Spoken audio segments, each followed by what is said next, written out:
Welcome. We are so happy to be here with you again. This is Nicole, and I am actually recording this back in Phoenix, Arizona. And I'm so excited to have this conversation with Hadlee, who is filming this in her new location in Spain. And Yes. what I love about this timing of this conversation, at least for me personally, is that it's really grounding in being integrity, being in balance. And that's something that I really need right now. And so, if you're listening to this recording and you feel like there's been a lot of shifting and a lot of changing that's happening in your life, this is going to be a really valuable conversation for you. And it's all about being in integrity with our bodies, our minds, our values, and our community. And last time, remember, we talked about the four ingredients for ultimate success: Artha, Dharma, Kama, and Moksha. And the brilliant Hadley is going to dive deeper with us today. And make sure, if you haven't, to check out that quiz that we have so that you can personalize this for your best success. And at the end of this conversation, you're going to walk away with these three things. Number one is what being in integrity means.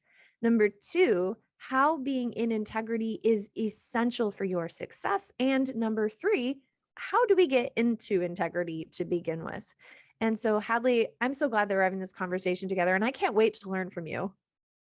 Oh, you're the best. I just love you. I'm so excited to talk about this today, too.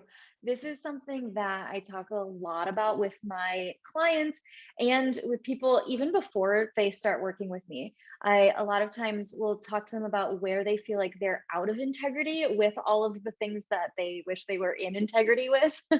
And so we should probably start with sort of a definition of what being in integrity even means. So essentially, it means being whole and undivided. So it sort of has become like a morality thing, like you're if you're in integrity, you're not lying. But the original definition of the word was essentially being feeling whole, feeling undivided, feeling like you have like a sense of wholeness with whatever it is that you want in your life. So you could be in integrity with your body's needs. So for example, you're doing the things that your body really enjoys, the things that are serving your body, the things that feel really good in your body. You could be in integrity with your values. So if you have like specific values, you are living by them. You're not doing things that are like, oh, that doesn't actually feel quite right. Like there's just kind of like a factor when you're out of integrity with your values or with your body or with any of these things, really. Um, and so that's kind of what we're talking about when we talk about being in integrity, if that makes sense. I think of it too in really basic, this is my brain. I think of it in really basic terms as like shooting a bow and arrow at a bullseye. And Mm, so if my whole focus, my body, the arrow, everything is in integrity, if it's aligned, if it's undivided, I'm going to be a whole heck of a lot more sure to hit that bullseye than if I was undivided. My attention is over here, I'm pointing the arrow over there. And so I think just on a basic 101 level, we can all look at it that way. And you're going to help us actually apply it to success, apply it to life, and look at it from an Ayurvedic perspective, which includes kind of the mind, the body, the spirit, and the emotions. yes, totally. Yeah, I think that's a really good analogy. And I love having visuals like that to be able to kind of like think about it not in terms of like words necessarily, but have those pictures to be able to think of it in that way. So that is awesome. I love it. So yeah, so let's talk a little bit about what are some of the signs that you are in integrity, and then what are some of the signs that you are out of integrity. So last week obviously we talked about the four aims of life, and just as like kind of a little recap, those four aims are Dharma, which is our purpose. And this is based on Ayurvedic knowledge. So if you haven't watched that, or if you haven't listened to that podcast, definitely go back and listen to it so you can kind of get caught up with that if you're interested in learning more about the four aims of life. But Dharma is that the purpose, or the thing that we do that is very fulfilling for us. And then Artha is kind of that means for prosperity. So it's our material wealth, our health and well-being, because that helps us to be able to do all of the other things. It's kind of all of the things that we need, our shelter, our different things to get to that self-actualization. If you think about like Maslow's hierarchy of needs, if you are a psychology nerd like we are. um, yeah, cheers. If you're listening to um, this, I just cheers the video with my cup of hot tea to the psychology yes. nerd. I love it. So that is Artha. So that's the second one. The third one is Kama, and that's really like enjoyment or pleasure. If you've heard of like the Kama Sutras, that is like, sexual pleasure, but it can be any type of pleasure or enjoyment of life. So enjoying our time, being present, being like, biting into a piece of fruit and just like allowing yourself to really, really enjoy that thing in that moment. So that's kind of like Kama. And then Moksha is the fourth one, and that is liberation or freedom from material things. And so in our mini course, we talk a lot more. We go really in depth on like what all of those things can kind of look like in our lives. We talk about, our values and all of that stuff. So definitely check out the mini course if you want to like dive really deep into that stuff. It was really fun to have that conversation. So definitely do that. But today we're going to be talking about how we can feel either in integrity with these things or out of integrity with these things. And so let's kind of dive into we'll start with Artha, because Artha is kind of the foundation for all of the other ones. It's health, well-being, material gain, all of the things that are going to be that baseline. Cool. Does that sound good? That sounds great. Yes. Okay, awesome. So when you are in integrity here, you feel really good. Like in your body, you feel really good in your mental and emotional well-being. And if you remember last time we talked about svastha, which is the definition of health in Ayurveda. And if you can't remember the Sanskrit word, that's okay. I'm always going to say what the thing means, so don't get too tripped up on that. But the definition of health in Ayurveda is that we essentially feel super, super good in our bodies. We have an established sense of self. We have a balance of the doshas. We have properly formed bodily tissues, efficient elimination, well-functioning bodily processes, and then also blissful mind, soul, and senses. So those are all of the criteria for being in health, essentially being in that definition of health in Ayurveda. And so we have all of those things. That's what it feels like to be in integrity with our bodies, with our physical selves, essentially.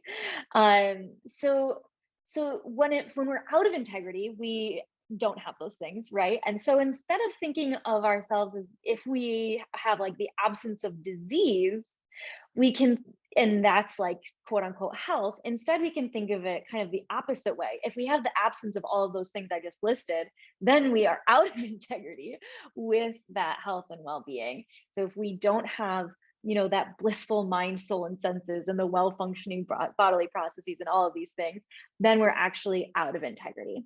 And I say this, but if you're like, well, I don't know if I have all of those things, just ask yourself, do I feel like, the word that comes to mind is like icky. When you think about like your body and your health and stuff, like, does it feel like icky, like kind of sludgy, or does it feel like, yeah, I got this, I feel really, really good? And so that's kind of how I look at it. It's more of a feeling sense, a felt sense, than really getting super intellectual of like, do I have this thing checked off, do I have this thing checked off, etc. So if that makes sense. Yeah.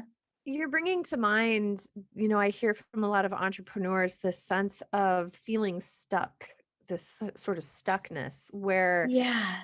trying to like effort your way into success, which Mm, I think may be a good indicator of not being in full integrity and that something might be out of balance. And so that stuckness, that ickiness, that feeling of just like I'm not getting what I want or I'm not where I want to be and I'm just feeling frustrated. Maybe that sense of frustration is an invitation to go back to see, is there an area in my life where I am out of an integrity? I'm mm, maybe it's on the physical, spiritual, mental planes. And this is, again, why this conversation is so valuable because it's a little bit more esoteric. We talk about people who are struggling or they're in a plateau professionally or with whatever they're trying to be successful at. And people are like, well, you just have to get your mindset in there. You're driving people away with mm, this negative mindset. But Ayurveda is like, it can be a little bit more nuanced than that. And so I mhm. really appreciate the fact that Ayurveda is able to kind of parse this integrity out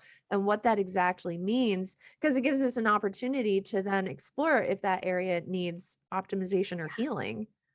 Yes, yes, so true. And I love how tangible Ayurveda is because a lot of these things are, you know, sort of in the ether, like, oh, just get your mindset right. Or like, do the work or whatever, like all of these things that we talk about in like the wellness space. And I love that Ayurveda is like, okay, yes, and let's like actually make it easy. Like, let's actually like make it so that you can really see what areas of your life are missing these things. So that's why they've like mapped it out for us. So it's like we don't have to do so much work. We can make it a lot easier on ourselves, which is awesome. That's why I'm in love with Ayurveda. So, yeah. So I think it's really good to think about, in terms of success, like that's kind of how we can feel in integrity with Artha or with that material, the material things, the health, the well-being, all of that stuff. The next thing is kind of thinking about dharma or purpose, fulfillment. So that piece, that one, sometimes entrepreneurs have that one down, right? Sometimes they don't. Sometimes they're like, I know I want to do something, but I don't exactly know what I want. And I will say that this was, oh my gosh, so me. Like I knew that I wanted to be an entrepreneur, like from when I was very young. Um, I knew that I wanted to do something to help the world. I knew that I wanted to do something with health and well-being. But And that all sounds like I sort of knew what I wanted to do, but I so did not. I so was felt lost. I felt like I had no idea like what was even a possibility for me. I went to school pre-med just because, that was what you do if you wanted to be an entrepreneur, serve the world, do something with health. It was like, oh, okay, I'll be a doctor, right? But that like was so not actually my like what was kind of meant to be for my personality, all of these things.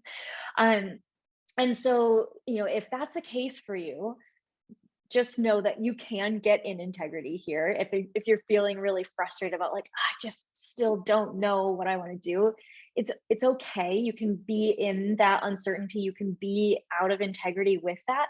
And there are things that you can also do to get into integrity. There are lots of different things that I help my clients with.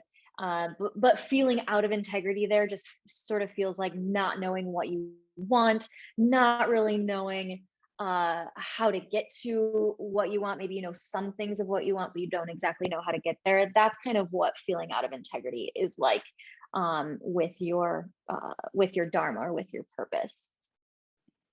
I relate to that too. And it's funny, you and I we have so many things in common in that sense is I was trying to find my dharma and I wanted to help people. I didn't know that being an entrepreneur was an option for me. I didn't have, this is aging me a little bit, but I mean, I remember when the internet came out and I remember the very first thing I saw on the internet. So I didn't have access to all the information that we have now. And so I was like, well, how can I help people? Oh, I'm gonna go to medical school. So I was doing pre-med as well. And so I think that perhaps if you're listening to this conversation or watching this video and you're feeling like, gosh, there's something inside of me. I feel like I want to help the world, or there's this calling, this spark. And if you feel like it's just stuck and you're not sure what to do, is you're not alone, and that Mm, fire is an opportunity to discover what your calling is. Or maybe your calling mhm, was one thing and now it's shifting. And so if you're in that mhm. space, then just hold on because we've got you. Yes. Yeah, absolutely. And this series is kind of designed for you to really explore what it is that you want, how you want to show up, what success can look like for you based on your doshas, based on these four aims of life. So hang in there with us. We've got you. And the same goes for if you're feeling out of integrity with your body, with your health and well-being. um that's a huge piece of all this, because when we're feeling really centered there, when we're feeling really in integrity there, a lot of times it's a lot easier for us to then know what we actually want, know what we want to do, know our purpose, and then also be able to find that pleasure, which is the next one, find that enjoyment in our life. um and that is karma. And so feeling in integrity, it feels like, oh my gosh, like everything feels like so juicy. That's kind of the word, like unctuous. It's like sort of luxurious, and you allow yourself to be like luxuriating in your life essentially. So it's kind of cool how that works. um and so feeling out of integrity is like feeling like we're pushing all the time, and like a lot of times people um who have a lot of pitta in their constitution, and we'll talk more about pitta in the future, they're like go go go, and they maybe do know what they want, and they're just like going hard, going after it, but they might feel out of integrity with something in their life. Something doesn't feel quite right because they're pushing too hard. They're like not allowing themselves to play, to feel joy, to really be present in all of the things that they want to be doing in their life. Yeah, absolutely. So, signs of being out of integrity physically. So, as you're listening to this Mhm. conversation, maybe just do a self assessment. Okay, am I Yeah. in or out of integrity? And so, if you have physical aches and pains, or fatigue, or heart palpitations, or muscle soreness, or difficulty sleeping, or appetite changes, really anything physical that's a symptom would be a sign of being out of integrity physically, right? Yes, exactly. Yeah. Anything that your Uh-huh. body is communicating with you and you're identifying it as something that's like not what you want, Yeah. essentially. That's a sign Yeah. of being out of integrity. And so then if you kind of do just a scan, and then that mental space, are you dealing with brain fog, or are you dealing with anxiety or depression or irritability, overwhelm, mood swings, any of Mhm. those symptoms, unwanted things, that lack of juiciness, those are signs of being out Mhm. of integrity mentally. Yeah, And then exactly. spiritually, tell me a little bit more about that, Hadley. What are signs that you've seen in your clients of being out of spiritual integrity? Yeah. So this is like, I think this is sort of out, like not talked about enough in the wellness space. Like there's like sort of like the spiritual world and like spiritual people, and then there's like the wellness space. And we are definitely talking more about mental health and well-being, which is amazing. And like I'm so excited that we are talking about how our minds and our bodies are really connected. And our we also need to have this piece of us where we really need this like sense of spirituality or sense of our souls. And it's going to look totally different for everyone, and that is great. I'm all about that. I don't think that there's like necessarily a specific thing that anyone needs to follow. I'm like so not about dogmatic anything.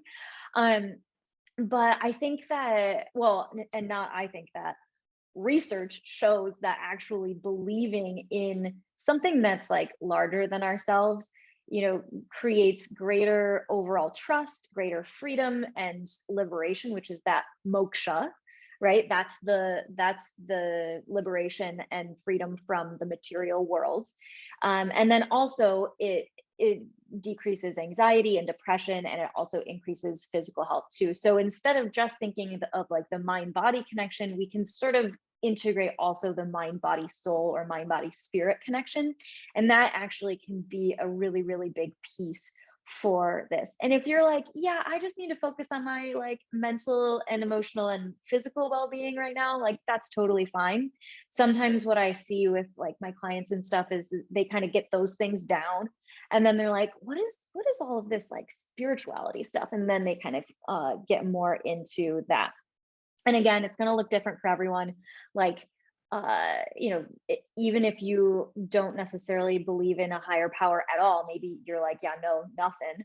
You can still have like a sense of spirituality. There's like, different beliefs and stuff of being present and in the now, and all of these different things that you don't necessarily have to, it doesn't have to be like God or or whatever someone else may believe in.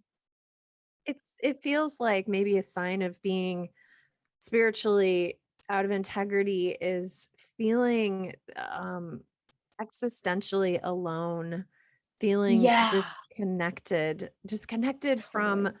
the world, disconnected from others, disconnected from yourself. So that existential loneliness, that feeling of disconnection, feeling of almost like a lack of meaning and purpose, that lack of relevance, and that lack of, like you said, I think that lack of safety in the meaning of the Mm. bigger picture, I think all could be an indication. We call it soul sickness in psychology, which is a Ooh, really, I didn't know that. it's a I love really it. interesting, yeah. And so, are you dealing with soul sickness? It's like Hadley, you said, is that I feel like a lot of people want to talk about the psychology and the biology, but we're all afraid of talking about the Mhm. soul because it can raise controversy about religion. And so Right.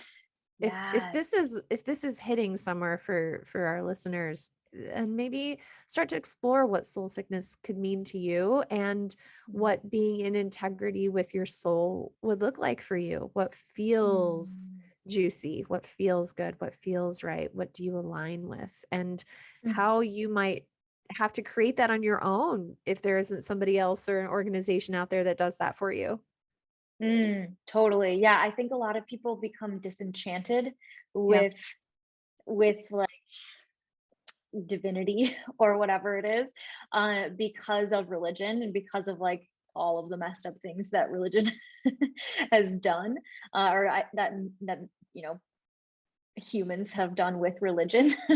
And so a lot of times there needs to be like a healing of that in order to um, then be like feel safe in our spirituality, in our soul and stuff, and even thinking about this kind of thing, because sometimes there's like religious trauma that you've gone through, or things that you've been told that you're bad, or you're not like supposed to do something or do things that you really enjoy or love or whatever, in the name of religion or in the name of um, God or whatever it is. And so sometimes there's not that sense of safety, but I do invite everyone to, especially if you're feeling out of integrity, you're feeling like, I have like all these other things kind of put into place, but there's still something just like not there.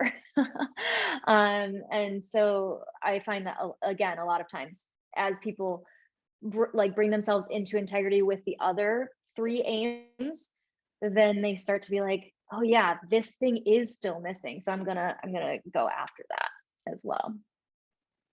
Awesome. I love that. Yeah. Yeah, and I love how you put that feeling out of integrity is like a soul sickness, is and I would actually love to hear a little bit more about like how that actually looks in psychology. Could you just like describe it a little bit? Um, an example of soul sickness is we have a whole emerging field called eco psychology, where there's people that are just grieving the greater transition, I guess, of the earth and climate. And it can Mm, create this feeling of hopelessness and helplessness, a perceived sense of powerlessness or incompetence. And so the research shows that it can produce this series of questions about our personal lives, like, why am I here? What does it mean? Why is this happening? Why do mm. bad things happen to good people and good things happen to bad people? What is the purpose? And this can produce symptoms of emotional distress. It can produce symptoms of physical distress. It's like you're saying with religious trauma that can often leave people questioning everything in the greater Yeah. meaning of life. So it can really feed into a lot of existential questioning. And it's a frequently missed diagnosis. Um, Oh, yeah. I don't know if you could hear my little pup in the background. She's like really That's resonating okay. with that.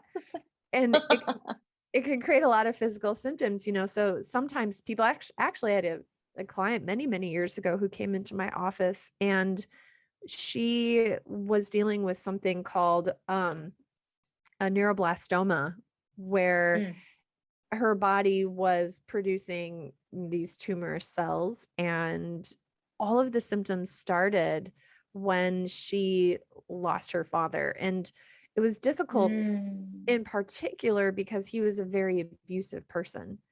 And her feeling was that the divine, the higher power, had Mhm. allowed her to live with this abusive person, and then he got to leave the earth and no longer be Oh, suffering, but she had to stay on the earth and continue to suffer the effects of trauma. And wow.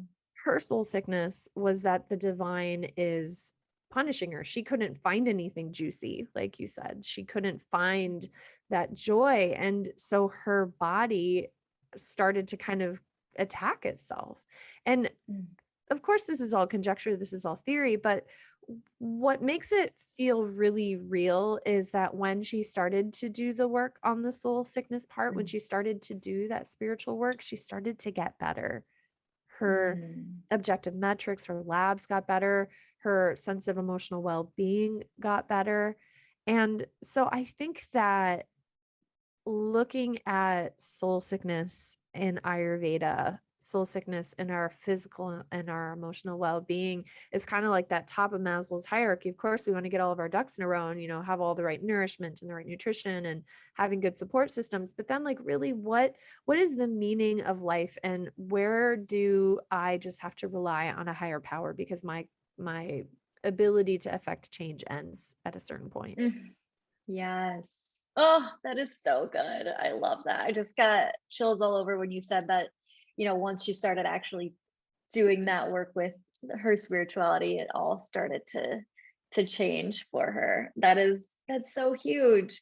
And I think that this happens for when we kind of feel like we are out of integrity with our purpose, with our dharma. Like if we don't, we're in a job that is just sucking our souls, right? Like, and we can transition into a new job, and we do find a lot more freedom in there, and we start to actually do our like soul's purpose, our dharma, our the thing that makes us feel fulfilled.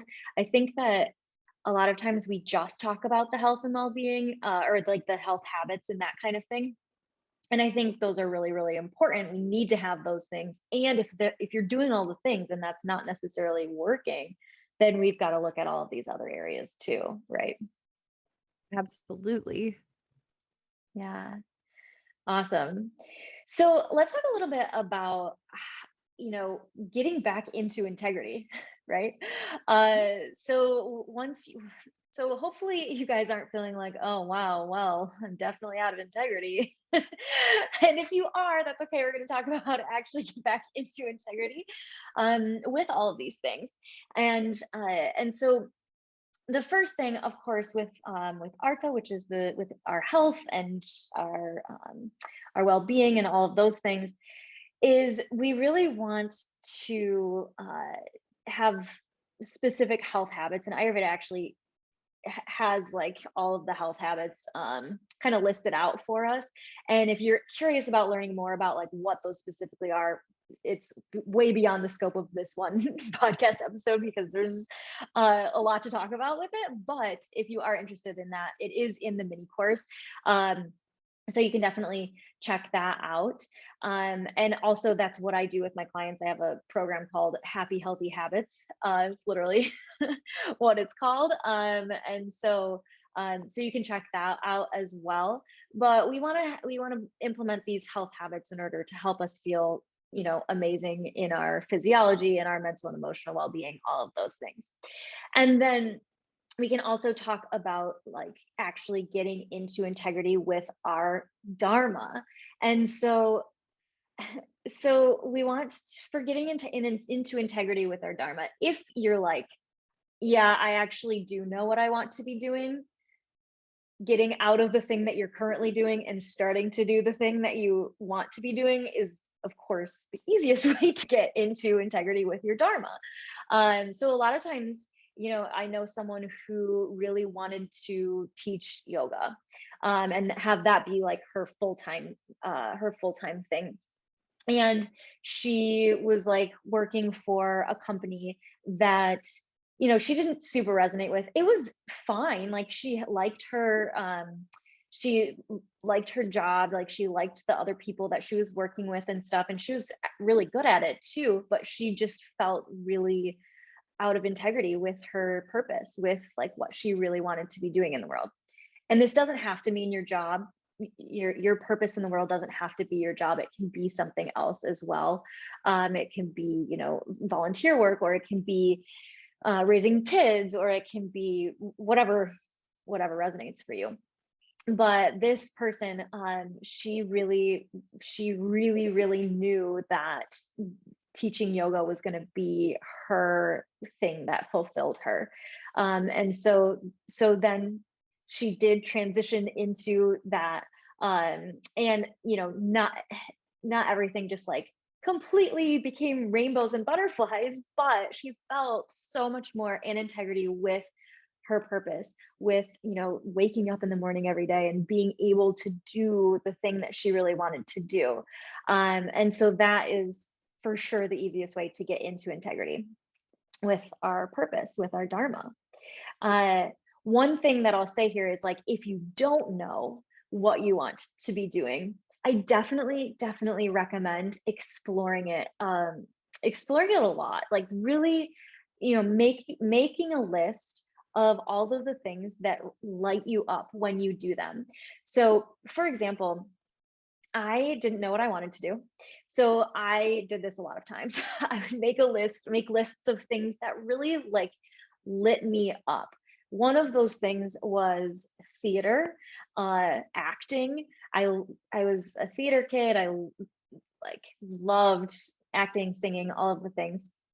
And so I would like always kind of come back to that. My dharma, my purpose was not to like become a Broadway actor. Like I didn't really want to do that or like become an actor in like movies or whatever. But I did want to be able to speak. I wanted to be on stage. I wanted to be able to be kind of in front of other people and talk about things. And so that was a piece of what I really knew that I wanted to do. It was part of my purpose. And so that those are all these, you can kind of list all of these things and see, okay, what piece of that could I maybe integrate into the thing that I want to do next? I really like that. I make a lot of lists too, and I haven't actually made a list like that. Lists are my jam, and so I love that you're giving this practical advice on Mm, well, what lights me up, and then just writing a bunch of things down, and then looking for common threads throughout that. And yeah. I can see that kind of theatrical acting part of being an inspirational helper and healer that you do. You have to motivate and you have to inspire and you get to talk with large groups of people and one-on-one. And Mhm. so I think that it's neat how you were able to take this passion and find a creative way to incorporate that with your dharma. Right. Yeah. Because I incorporated that piece with the like deep desire to help people and integrate with health and well-being and all of these things that I mentioned before.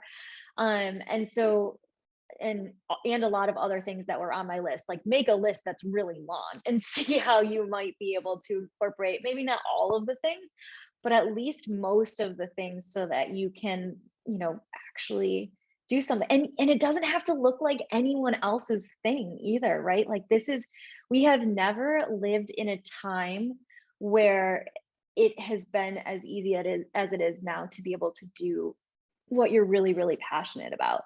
Not saying that it is like super easy for everyone to do it, but it has never been easier. It was never easier in past times to be able to do what you're really super passionate about because of we have the internet. We don't have to go through all of these like bureaucracies.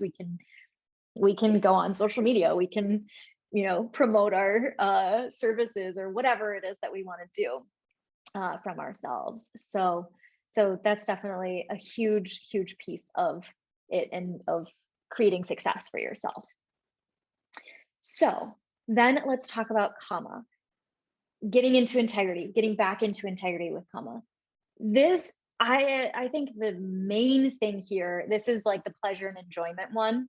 The main thing here is fun. Ask yourself how it can be fun. And that's actually my word going into this year, this new year, as when we're recording it, it is January 3, 2022. So uh, my word this year is fun and being able to just have fun in whatever I'm doing. And so even if it is part of my dharma, even if it is part of my purpose, doing things that really do light me up, that allow me to feel that pleasure and enjoyment.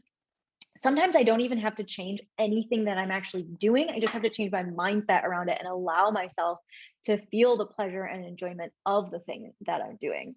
Right. And so it's kind of twofold. How can I make this fun? And or how can I make it fun in my mind? So like what can I do to make it fun? Or what do I need to do to make it fun in my mind? Right. So that's the biggest thing I would say for that one. How do you do that? So like let's say you're doing a tedious task that's just necessary for, running a business. And so how do you make it Hmm. fun in your mind? Oh, yeah. So, well, actually, for that one, I would probably do something more external. So I would light a candle, Mhm. and I would maybe, well, depending on the task, because a lot of times I need like perfect silence. But if it's a super tedious thing and I like really don't have to think at all, I'll turn on like some music, something that makes me feel like luxuriating in it, so it doesn't have to feel like so like I have to do this thing and I'm like a robot that has to get stuff done. I'm human and I can feel it at the same time.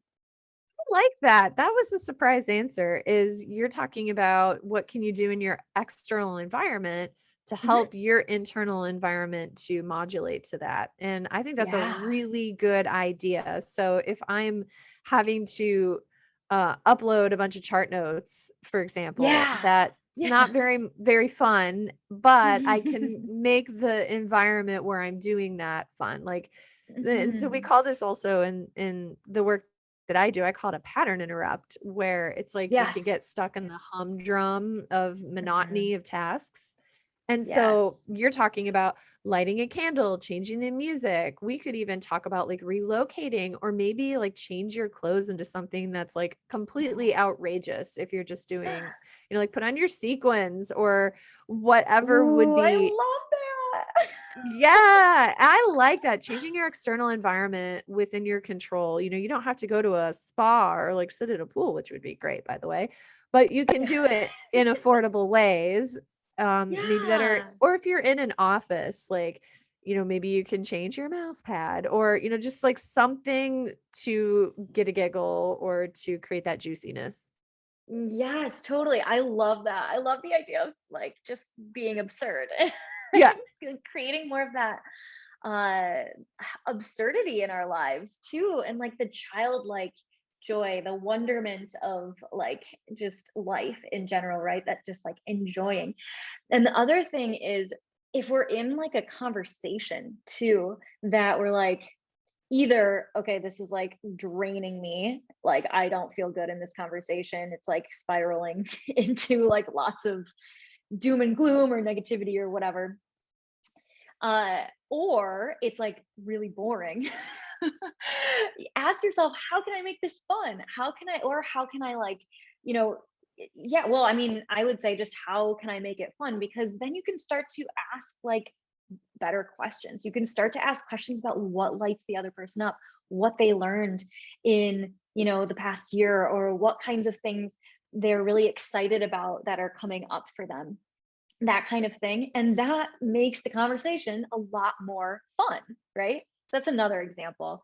And like some other things, I've been talking to my husband about this, where I'm like, okay, how can we just like make it all fun?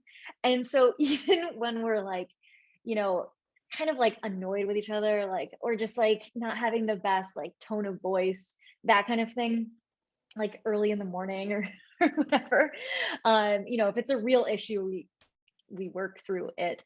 But if it's just like we're just kind of like in it's like, are we being fun right now? And then it just like immediately changes the energy. It's like, all right, how can we actually be fun in this moment right now? And then we just kind of laugh about it. And so that can be helpful as well. That's awesome. That's really good. So, Mhm. comma, pleasure, Yes. enjoyment, Yes. fun, external changes, internal changes. Yeah. And so then the last one, of course, is moksha, which is that like liberation and freedom from like the material world. It's, kind of getting into more of like that spirituality side of things, feeling like we're not like bogged down. We don't have to have things go a certain way for us to be happy. We can allow ourselves to be with whatever is and know that everything is going to be well, it doesn't even have to be that it's going to be okay. It's just as it is, and accepting that. That's all part of moksha. That's all part of that like liberation and freedom. And so getting back into integrity with that, when we're feeling out of integrity, when we have that like soul sickness, or when we have that uh where we don't feel, we have that existential like crisis, essentially.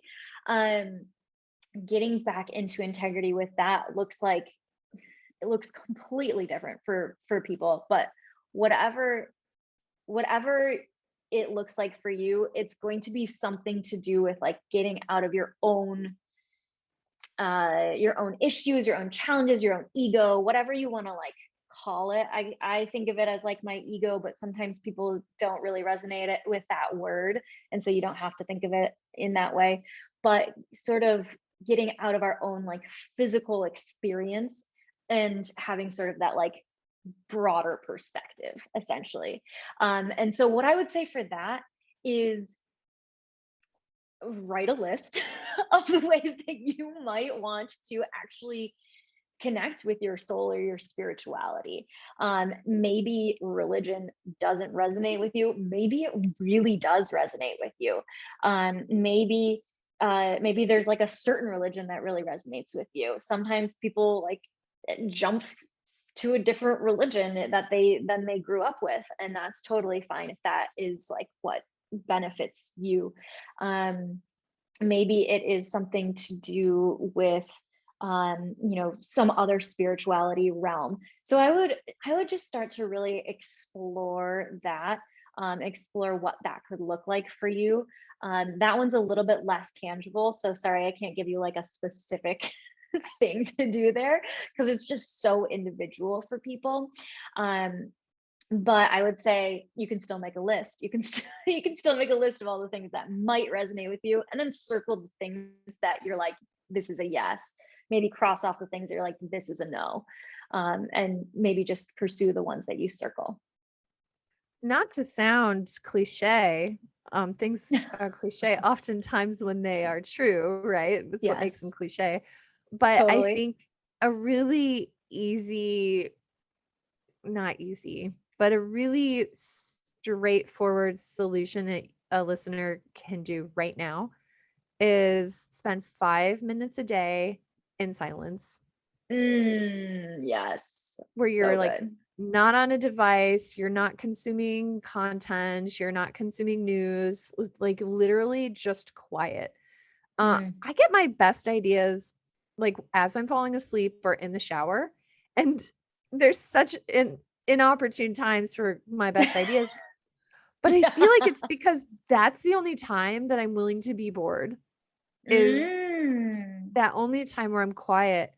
And so I feel like a practical way that we can start to explore our soul and greater purpose and connectivity is to spend 5 minutes a day in silence and Yes. maybe sit outside and look at the trees or Mm. go in front of the window or travel, maybe go for a drive, whatever resonates with you and what you have time for. But 5 minutes, the research shows can make a huge Yeah. difference.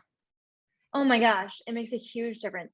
And so I'm really glad you brought this up because this is the habit that I do with my client. One of the habits that I have with my clients is called sitting in silence. Oh, It perfect. is yeah, it is not called meditation or mindfulness or prayer or whatever.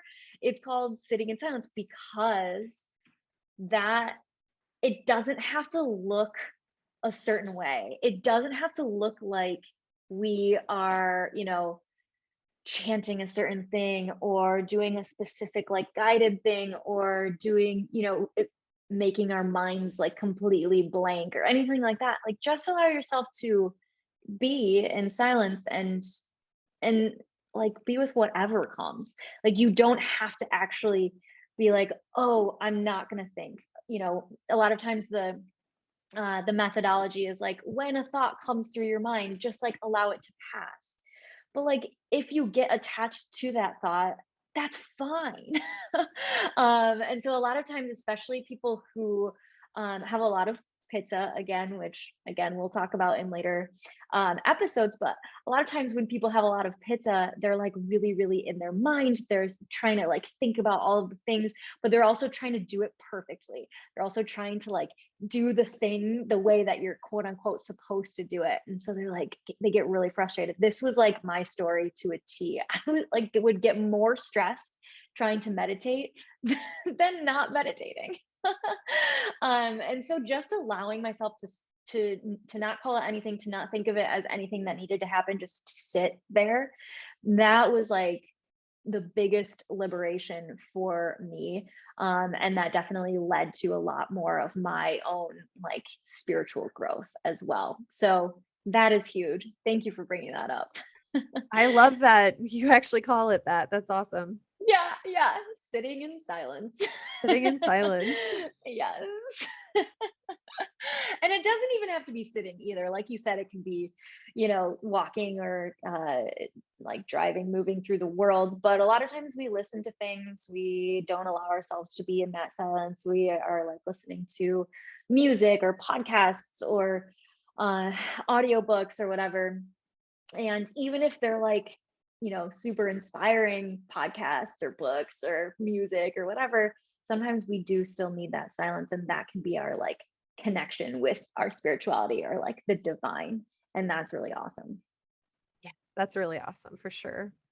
So this sounds Yeah. complicated though. So I know that you have a way of doing all of this with your clients that Mhm. is a real relief because someone's listening to this conversation, I imagine that it could feel very overwhelming. You've given us two practical lists, which I think is really helpful. Sitting in silence for 5 minutes a day, I think sounds really practical and helpful. But there's another topic that you teach about, and I was hoping that we could apply it to this conversation. You call it easeful living. Yes. Doesn't have to be so complicated. How can we make it easier? How can we not try so hard and pitta our Mhm. way into the pits of Yeah. success, right? How do we I've been saying so many puns lately, by the Yeah. way. So tell us about that. Yes. Okay, so this is the thing that underlies everything that I teach because we really, especially like in health and well-being and even in spirituality, like we overcomplicate everything. A lot of times we really it's like, well, that seems too easy. Right? Like it can't be that easy to do, to do this thing. But when we allow ourselves to orient to ease and to ask ourselves how easy can it be, that changes like everything. And so the habits that I coach my clients, and one of the habits is easeful living, but we also try to like embed that easeful living throughout all of the habits. So asking ourselves like, how easy can this be? It doesn't have to look any certain way. It can look like whatever I need it to look like. And so orienting to ease is really like the biggest thing here. So we can kind of like juxtapose easeful living with stressful living. You know, a lot of times we make things into like a bigger deal than it needs to be, especially in our minds. Like, oh, I'm not going to do that thing unless I can do it the way that I'm like, quote unquote, supposed to do it. So it's like, if that's like eating a certain way, going on a diet or doing something, having like a workout program or whatever it is, a lot of times we are like, well, if I can't do it the way that it's supposed to be done, even if we're not like, well, I don't have to do it perfectly, but I do want to do it right, right? Uh, if we allow ourselves to completely break out of that paradigm and just allow it to look like whatever it's going to look like and allow that easeful living to come in, life becomes a lot better.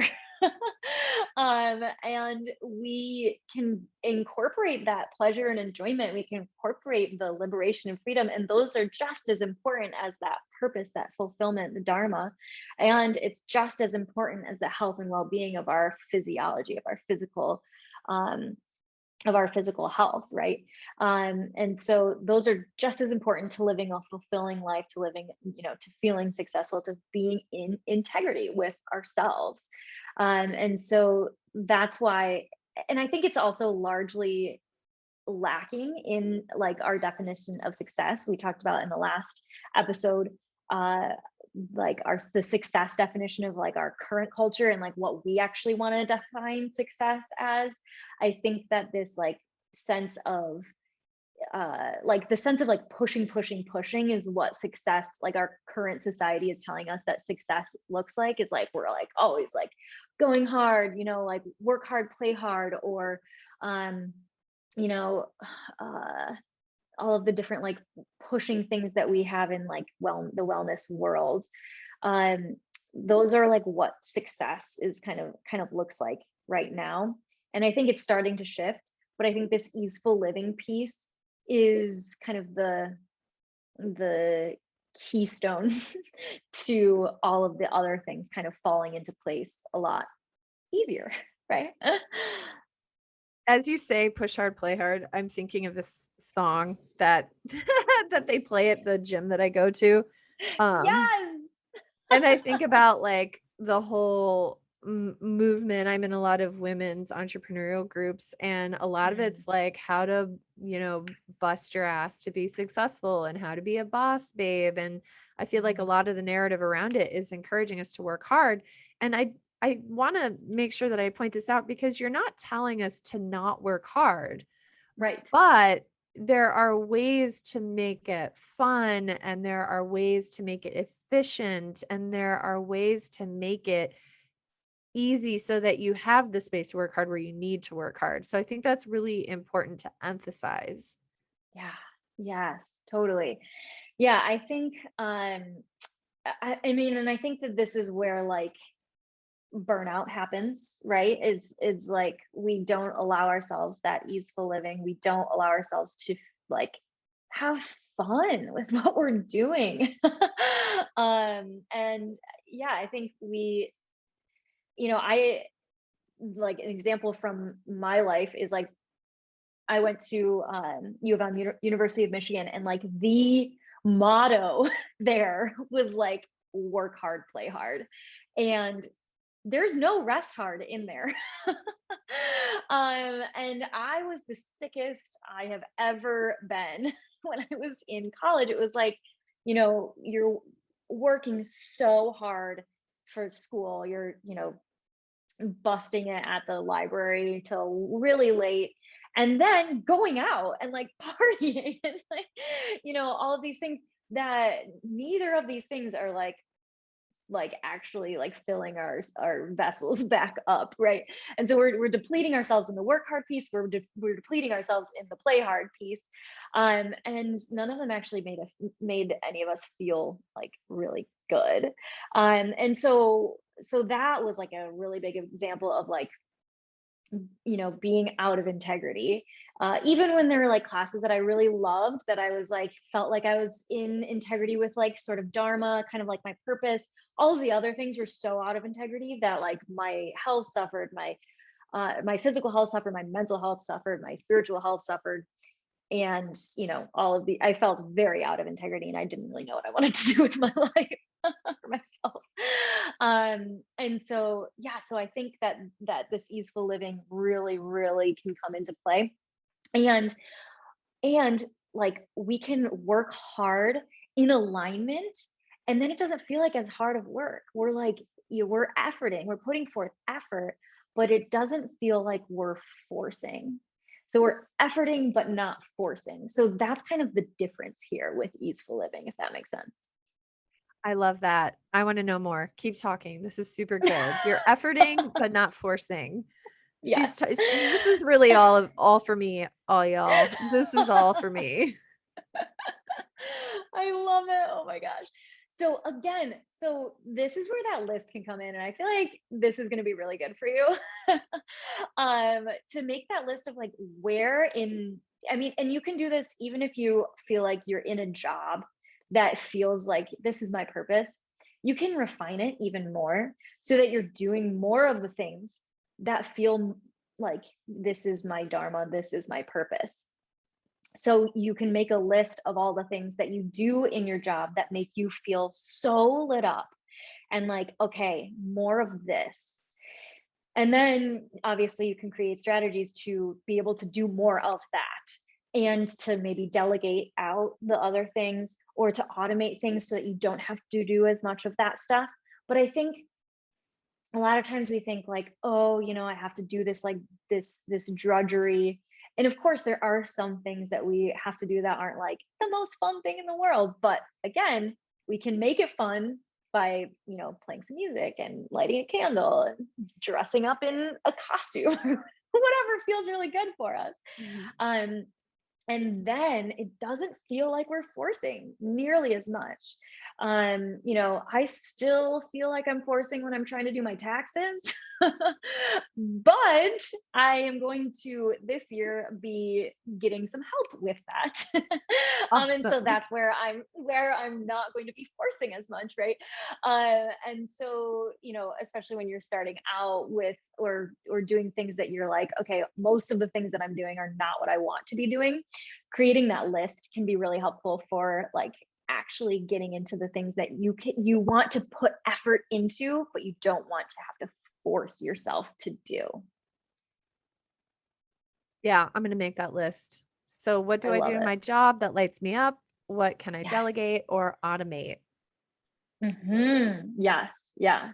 Anything that like, and even if it's like something that you're like, I don't mind doing this, but it doesn't light you up, because those are the things that are kind of insidious. Those are the things that are like, oh, it's fine, but it doesn't allow you to live in that place of like flow, or like, joy, pleasure, enjoyment, or even purpose, like dharma, because you're doing the things that aren't necessarily your like zone of genius.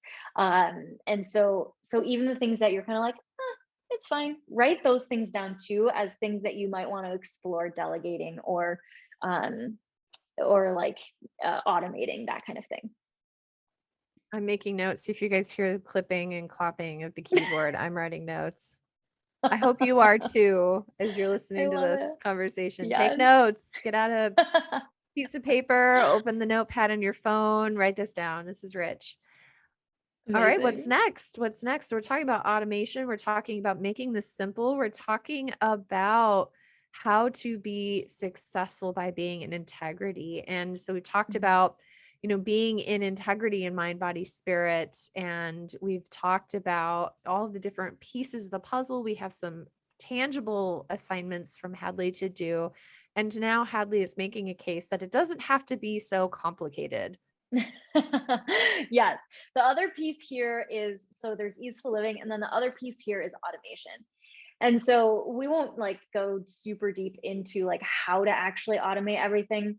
Again, you can check out my course for that, because that's like what we do, is help you automate the health habits that you want to have in order to like not have to think about them so much. But essentially automation is making it so that you can stop having decision fatigue. You can stop like having to be like, should I do this or should I do this?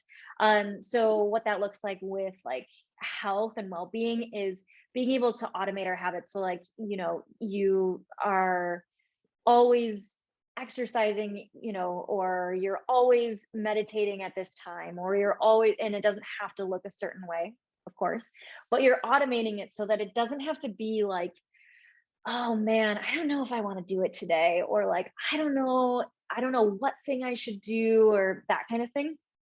Instead, you're just automating it so that it doesn't have to be like a decision every single time. And that takes time.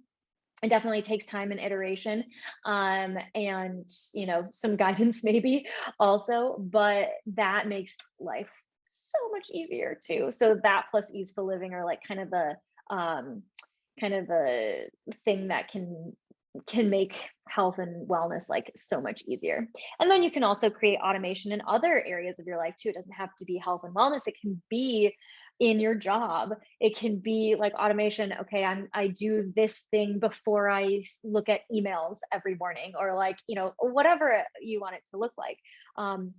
Automating those things are going to make it a lot easier. And then the last thing that's going to make it a lot easier as well to be in integrity with all of these things that we've been talking about is creating your community, creating your like dream team, not being afraid to ask for help.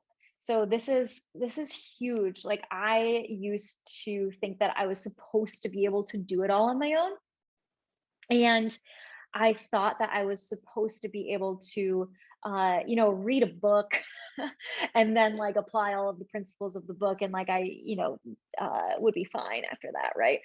Um, I didn't ask for any help from my friends, my family, a coach, a therapist. I didn't do any of that, and it was really, really, really hard. And so I think in our current society, this is starting to change too. Um, People, especially with like mental health, in the past couple of years, people have been talking about it a lot more, and getting the help that we need and stuff it's more in the conversation now. But really, if there's any area of your life that you want to up level in, don't be afraid to ask for help with that. One of the like ground rules that I have with my clients is called reach out when you tweak out. And so if you're feeling like yeah. That's funny. I like that. So if you're feeling like, oh my gosh, I can't, a lot of times we start to like self isolate. We start to be like go back into ourselves, when really what we just need to do is like reach out, ask for help. And the thing that we were making a really big deal in our minds, usually just the act of reaching out makes it a lot smaller. But then also actually receiving help is huge. So what I would say here is, ask for help where you need to, from friends and family who can actually provide that help. I wouldn't ask people to do things that they're not going to be able to do, and then just feel resentful of them, because sometimes that happens. I would also ask for help from professionals as well, especially if you know that like people in your life aren't going to be able to help you with certain things, and being respectful of the fact that they're not going to be able to help you, they're not trained to be able to help you with certain things. um, but I would definitely create that dream team. Again, I'm a big fan of making lists for all of these things. So like write down like who you might be able to ask for help with, feel when you're feeling, maybe you're feeling out of integrity with your health and well-being. Who could you ask for help with that? Um, is it going to be a therapist? Is it going to be a naturopath? Is it going to be a coach? Is it going to be an online course or whatever it is? Um, write that down. If you can get help with your dharma, figuring out your dharma, your purpose, maybe do some research to see like, how can I get help with this? Maybe if you're feeling out of integrity with that like pleasure and enjoyment, there are definitely things that you can do with therapists, online courses, all of, do some research on like what might help you with those things. Same with moksha, or the liberation, the freedom, the spirituality piece of things, as well. So so that's what I would say for that. Create your dream team, create that like that net of support for yourself, and allow yourself to just like lean back into that. That's a huge piece of this easeful living, so you don't have to feel like you're so alone. So that's the biggest thing. Those three And things, the and biggest you've things. done some of this providing space, because as I'm thinking about it, there's a whole concept that I teach on is called the house of boundaries, where Yes. it helps us figure out what people should be in our world, if they're safe, if they're valuable for us, if they're protagonists in our story or antagonists in our story. And, I think that finding people that you really trust and, going and being a part of their community is really wise. And so you have this community set up where you help people with all of these Ayurvedic habits. And I really like it because you do it individual and group. And so people can meet like-minded other individuals and kind of vet them out throughout the group. And then I have an anxiety freedom course that's a private group that people can be in. And so I think that, as you're trying to create your clan, your tribe, your group of people, your family, is being really mindful about it. And actually, do you mind if I interject and just talk really quickly about the House of Boundaries, since I just brought it up? Please Why do. not? Yes. Yes. Yeah, So absolutely. boundaries, think about boundaries in terms of personal limits. Boundaries aren't to keep people out, but rather to protect your limitations and what you want in and what you can't. Mm. And so imagine drawing a floor plan of a house, and the house Mm. is going to have a front porch, a living room, a kitchen, and a bedroom. Those are the required rooms.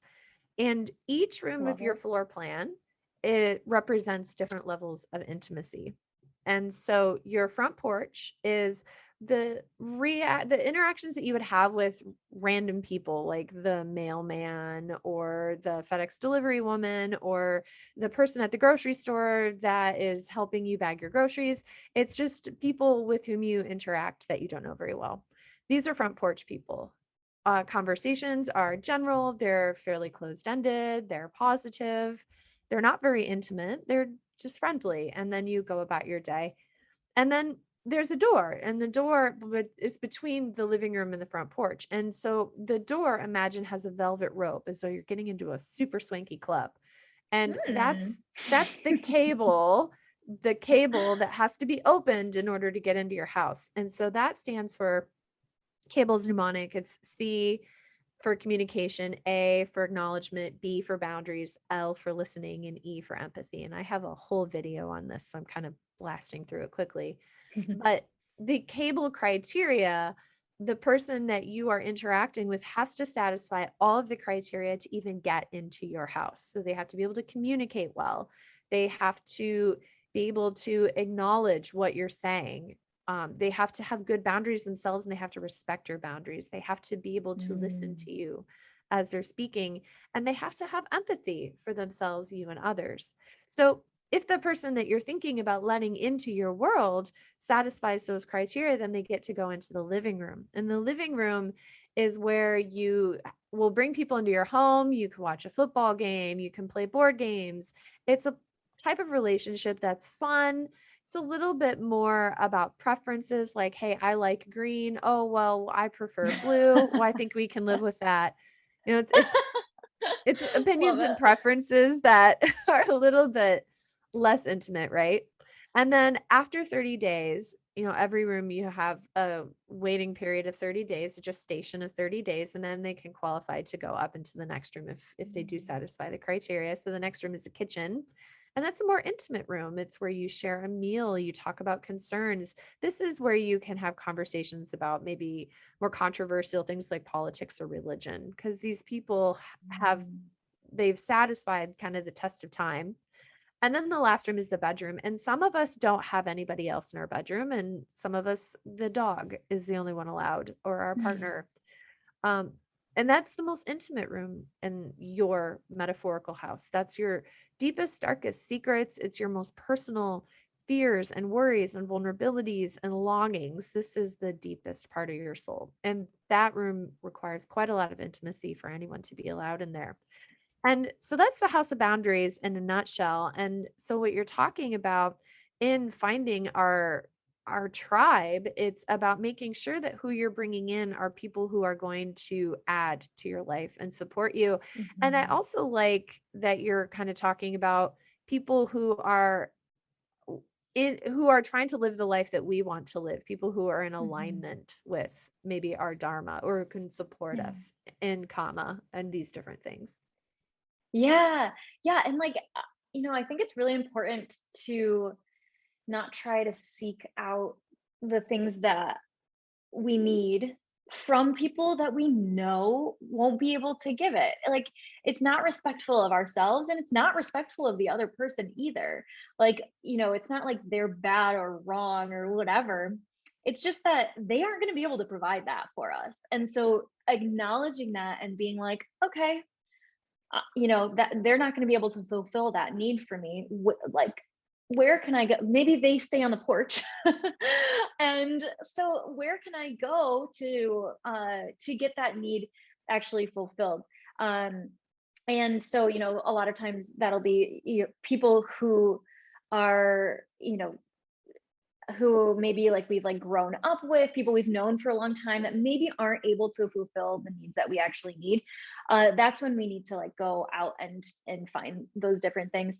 And I think it is so important that we find those people that are doing the same, like, they have the same values, the same goals, the same things that they really want to have in their life. So, if the thing that I like to say is, like, you know, if everyone had the habits that you wanted to have, like, you would have those habits, right? Like, if all of your friends meditated, like, you would probably also meditate.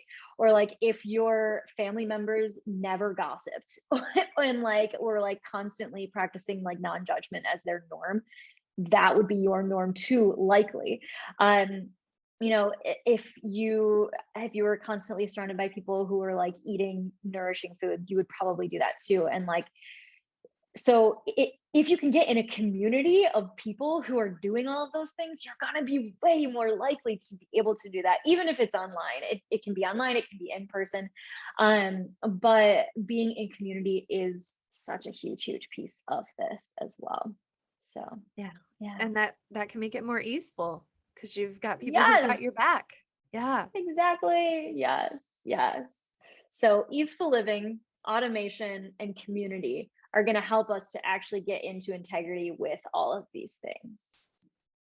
And we promised at the beginning of this conversation that you were going to walk away with three things. And I really feel like you've helped us with that, Hadley, and more.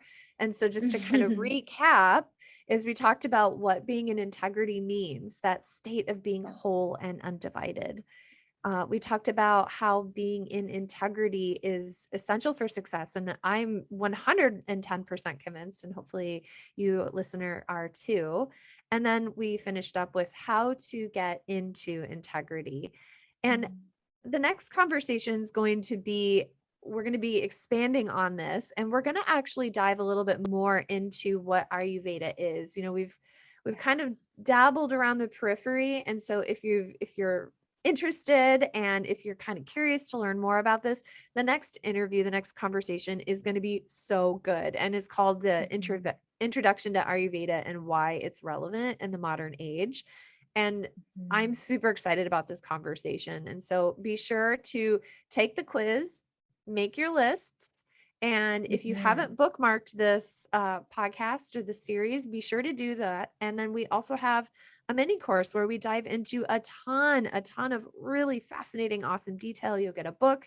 And so if this is your jam, then definitely please check out the mini course. We worked really hard to create that for you, and it supports the really wonderful work that we're doing.